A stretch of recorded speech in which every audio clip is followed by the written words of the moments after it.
Well, I want to welcome everyone here, and just want to share some good news, but we're not totally out of the water yet. So I just wanted to make this announcement today to let the citizens of Butte and surrounding areas know what's going on with our potable water system in Butte Silver Bow. So based on information generated from updated hydraulic modeling, we've been able to scale the advisory warning to an isolated area where any possible contamination may have occurred. The area is located south of Farrell, west of Continental, and north of Ottawa Street, and east of Farragut and Howard. A map of these areas will be available on our website and through our social media page and news outlets.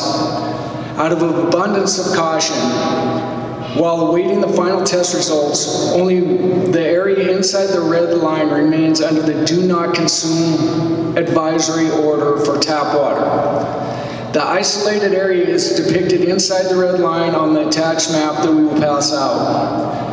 As a reminder, based on the results received so far from both Butte Silver Bow's internal analysis and the Montana State Lab, no signs of contamination have been detected either inside or outside of the boundaries.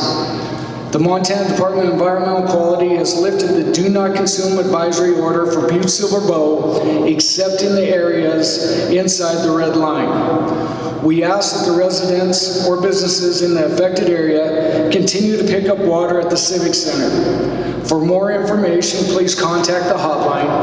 The hotline will remain open tonight, Saturday and Sunday, 9 to 12 p.m., and then 3 to 5 p.m. I also wanted to let people know that are inside the advisory area that we will also continue to distribute water to those in that affected area, but because it's scaled down to a lot, we will have it down at the Civic Center still and be supported with Butte Silver Bow and Montana Resources. We ask those residents to bring just a proof of address to us. It doesn't matter, it can be a piece of mail, it can be their license, whatever that is, and we will give up to 2 cases a day to the affected residents. I've got to thank our team in Butte Silver Bow that has been going nonstop for 24/7 throughout our Do Not Consume order. We set up a hotline out at the Emergency Operations Center. Lisa Carey and her team have done a fantastic job out there. Karen Malachny and the Health Department getting messages out to all the businesses and delivering water throughout the county to get people the necessary water that is there. Mark Neri with Public Works and Jim Keenan for their tireless efforts to get all the sampling and flushing done of the system. I want to thank the sheriff. He's been there all the way along to make sure that people remain calm and that we do things in an orderly fashion, and things have gone very smoothly. Sean Fredrickson with the Public Works Department has been nonstop helping distribute, with his team, distribute water, as every team throughout every department. Community development with Karen Burns and her team, HR, I just can't speak enough about the effort that has gone on, and the IT department has kept everybody up to date on that. And Jason, every time we call him, he gets things out. We will continue to update everything on there. So again, we have on the website the Everbridge system, so people can continue to get updates on the Everbridge system on our website, on Facebook, and then through the news channels. We will keep updated information. I just want to say the DEQ is doing this out of abundance of caution, but there has been no positive exceedances in any of the areas, including that of the boundary area that we have. So I want people to really understand that. They're really waiting on one test to come back, and that's they're testing for mercury, which takes a little bit longer, and we're hoping for those results to be back by Saturday night or Sunday. So we expect this Do Not Consume order to continue at least through Saturday to early Sunday, but we feel confident that there will be no exceedances there.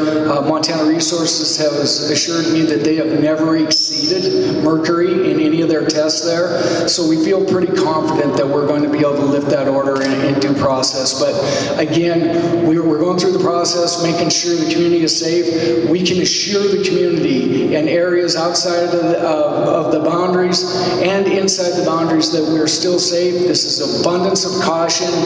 We want people to do that. Also, I would like to let people know that Montana Tech has offered showering and use of their facilities to come up at Montana Tech, and so the public would be residents that are impacted are invited to come up to Montana Tech to use their facilities to shower from 2 to 8 p.m. daily. The last entry would be at 7:45 p.m. and to make sure they bring their own toiletries and towels if they want to shower up there, but they'll be welcomed at Montana Tech.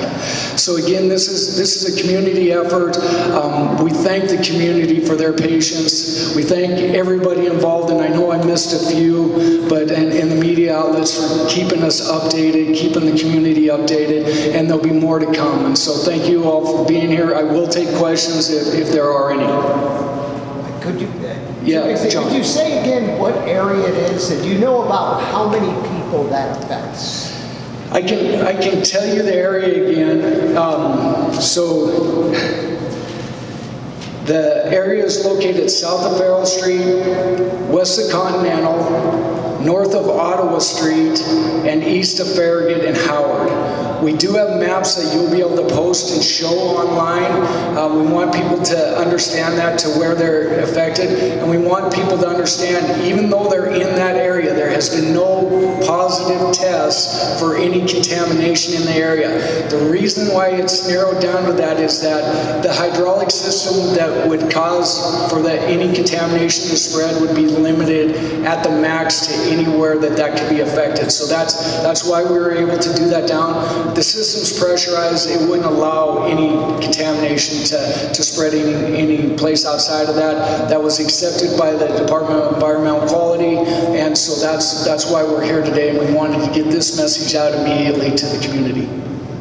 So can you tell me shower facilities at Tech, where at Tech? So, my fault. That's at their hyper complex, is where the basketball courts and yeah. So the hyper complex, and thank you for saying that, I didn't clarify. So that's the hyper complex up in Montana Tech.